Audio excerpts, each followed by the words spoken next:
Here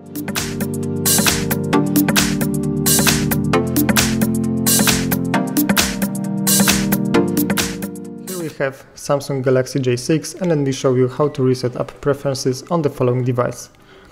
Okay, let's go to Settings and now choose Apps.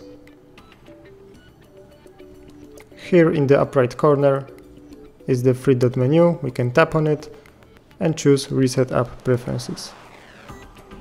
Now we can read the whole notification and choose Reset. Okay, the operation is done. Now our app's preferences has been restored to default.